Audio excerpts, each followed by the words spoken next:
হঠাৎ শান্তিকুঞ্জের কেন্দ্রীয় জাহাজ প্রতিমন্ত্রী শান্তনু ঠাকুর। দলীয় কর্মসূচিতে গিয়ে কাঁথি শান্তিকুঞ্জে পা কেন্দ্রীয় জাহাজ প্রতিমন্ত্রী শান্তনু ঠাকুরের। রবিবার দুপুরে মধ্যাহ্নভোজ সারেন কেন্দ্রীয় প্রতিমন্ত্রী। এরপর তিনি বেরিয়ে সংবাদ মাধ্যমের মুখোমুখি হয়ে বলেন, দীর্ঘদিনের পরিচিত, তাই শিশির বাবুর সঙ্গে দেখা করতে এসেছিলাম। এখানে দুপুরে খাওয়া দাওয়া করেছি। শিশির বাবুর আতিথেয়তায় মুগ্ধ। আমাদের অনেক পুরনো একজন শ্রদ্ধেয় ব্যক্তি উনি। এসছি, আমাদের দিব্যেন্দুদাও বলেছিলেন যে এখানে এলে একটু বাড়ি থেকে ঘুরে যেতে। খাওয়া দাওয়া করেছি। শিশিরবাবুর আতিথেয়তা কেমন? খুব ভালো, খুব সুন্দর। না, দাদা কাজে ব্যস্ত আছে। দাদার সঙ্গে তো প্রত্যেক দিনই দেখা হয় কলকাতায়। শাহজাহানকে নিয়ে কি বলবেন?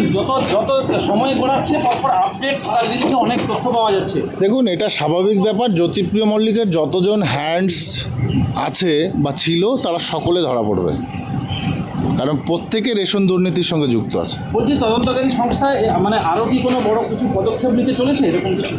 হ্যাঁ, পদক্ষেপ তো নেবে। আমি কি বললাম যে প্রত্যেক মানে জেলা ভিত্তিক, ব্লক ভিত্তিক, বিধানসভা ভিত্তিক এভাবে তুলে আনা হবে যারা যারা সঙ্গে যুক্ত ছিল। কাউকে ছাড় দেওয়া হবে না।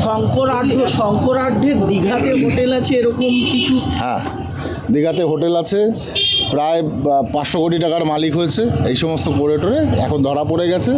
সমস্ত টাকা জলাঞ্জলি দিতে হবে। বলছি, সন্দেশখালী এলাকায় এরকম একটা যে এক প্রকার যেটা আপনারা বলছেন বারে বারে যে এরকম মাফিয়া বলা যেতে পারে, এর পেছনে কার হাত থাকতে পারে? বড় কিছু কেউ মাথা রয়েছে? দেখুন, হাত এখন আর কারণ নেই। যে হাত ছিল সেই হাতের অপেক্ষায় রয়েছে, কিন্তু সে হাত জেলে। ঠিক আছে, তো এর এগেস্টে কি পদক্ষেপ আগামীতে নেওয়া হয় সেটা দেখুন।